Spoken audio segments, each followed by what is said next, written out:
ನಿಮಗೆ ಇಷ್ಟು ದಿನ ನಾನು ನಮ್ಮ ತೋಟನೇ ತೋರಿಸ್ತಿದ್ದೆ, ಅಡಿಕೆ ತೋಟ. ಅದಕ್ಕೆ ಟ್ರಿಪ್ ಮಾಡಿರೋದೆಲ್ಲ. ಇವತ್ತು ನೋಡ್ರಿ ಹಸುಗಳನ್ನ ತೋರಿಸ್ತಾ ಇದ್ದೀನಿ. ಇಲ್ಲಿ ಕಾಣಿಸ್ತಾ ಇದೆಲ್ಲ ಹಸುಗಳು. ವಾವ್, ಇದು ನೋಡ್ರಿ ಸೂರ್ಯಂದು ಒಂಥರ ಚೆನ್ನಾಗಿ ಕಾಣಿಸ್ತಾ ಇದೆ ನೋಡೋದಕ್ಕೆ. ಈ ಅದಿರಲಿ ಸೂರ್ಯಂದು.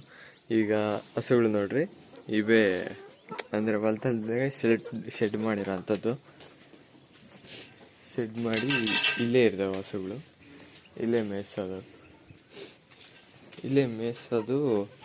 ಅದಾದಮೇಲೆ ಇವಿಷ್ಟೇ ಅಲ್ಲ ಹಸುಗಳು. ಅಲ್ಲಿ ಬೇರೆ ಇರಬೇಕೇನೋ.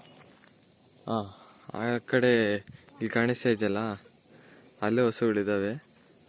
ಅಲ್ಲಿಗೆ ಈಗ ಹೋಗಲ್ಲ ನಾನು. ಹಸುಗಳನ್ನ ಏನು ತೋರಿಸ್ದೆ ಅದಕ್ಕೆಲ್ಲ ನೋಡ್ರಿ ಮೇಂಟೈನ್ ಮಾಡೋದು. ಇಲ್ಲಿ ಕಾಣಿಸ್ತಾ ಇದೆಯಲ್ಲ ಸೀಮೆ ಸೆಪ್ಪೆ, ಈ ಸೀಮೆ ಸೆಪ್ಪೆ ಇದು ಹೆಂಗೆ ಬೆಳೆಯುತ್ತಂದರೆ ತುಂಬ ಹೈಟ್ ಹೋಗುತ್ತೆ. ಅಲ್ಲ ಐತೆ ನೋಡ್ರಿ ಅದು ಎಷ್ಟು ಹೈಟ್ ಬಂದಿದೆ ಅಂತ. ತುಂಬ ಹೈಟು. ಅದ್ರಕ್ಕೆ ಹೋದರೆ ಕಾಣೋದೇ ಇಲ್ಲ, ಅಷ್ಟಷ್ಟು ಹೈಟೆಲ್ಲ ಬೆಳೀತದ.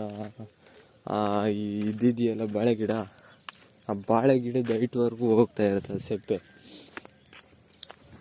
ಆ ಹಸುಗಳನ್ನ ಎಷ್ಟು ಒಂದು 8 ಇದ್ದಾವೆ ಹಸುಗಳು. ಇಲ್ಲೇ ಶೆಡ್ ಮಾಡಿ ಇಲ್ಲೇ ಮೇಯಿಸ್ತಾ ಇರೋದು. ಅದಕ್ಕೆಲ್ಲ ಮೇಂಟೈನ್ ಮಾಡೋದು ಈ ಸೀಮೆ ಸೆಪ್ಪೆಲ್ಲೇ ನೋಡ್ರಿ. ಹಂಗಂತೇಳಿ ಎಲ್ಲ ಇದೇ ಡಿಪೆಂಡ್ ಆಗಿಲ್ಲ. ಅಲ್ಲಿ ಬಣವೆ ಇತ್ತಲ್ಲ, ಬಣವೆ ಅದು ಎಲ್ಲ ಮೇಂಟೈನ್ ಮಾಡ್ತಾರೆ. ಆಮೇಲೆ ಇನ್ನೇನಿಲ್ಲ, ಈ ಸೀಮೆ ಸೆಪ್ಪೆ ಮಾತ್ರ ಈ ಸೀಮೆ ಸೆಪ್ಪೆ ಇಲ್ಲ ಅಂದಿದ್ರೆ ನಿಜ ಅಷ್ಟು ಹಸುಗಳನ್ನ ಮೇಂಟೈನ್ ಮಾಡೋಕ್ಕಾಗ್ತಿರಲಿಲ್ಲ. ಆಮೇಲೆ ಈ ಸೀಮೆ ಸೆಪ್ಪೆನ ಆಗಲೇ ನೋಡಿದ್ರೆ ಹೆಂಗೋ ಮಿಷಿನಲ್ಲಿ ಕಟ್ ಮಾಡಿ ತುಂಡಾಗಿ ಹಾಕ್ತಾರೆ.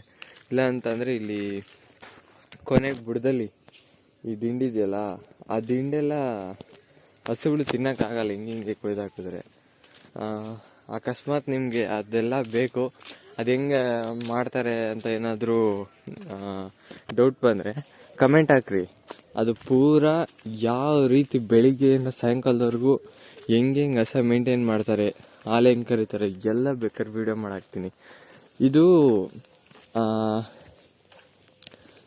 ಯಾರೋ ಗೊತ್ತಿಲ್ಲದಿದ್ದರೆ ಅಂದರೆ ಗೊತ್ತಿರುತ್ತೆಲ್ಲ ಆಲ್ಮೋಸ್ಟ್ ಜನಕ್ಕೆ, ಇಲ್ಲ ಒಂದು ಐಡಿಯಾ ಬೇಕು ಅಂತ ಅನ್ನೋರಿಗೆ ಹೆಲ್ಪ್ ಆಗ್ಬೋದು ಅಂತ ನಾನು ಅಂದ್ಕೊಂಡಿದ್ದೀನಿ.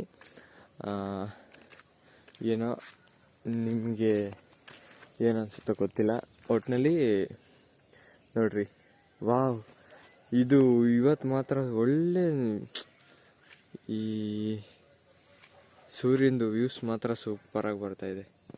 ನಾನು ಈ ಹಸಿನ ವೀಡಿಯೋಕ್ಕಿಂತ ಇದನ್ನು ಹೇಳ್ತಾಯಿದ್ದೀನಿ ಶಾನೆ.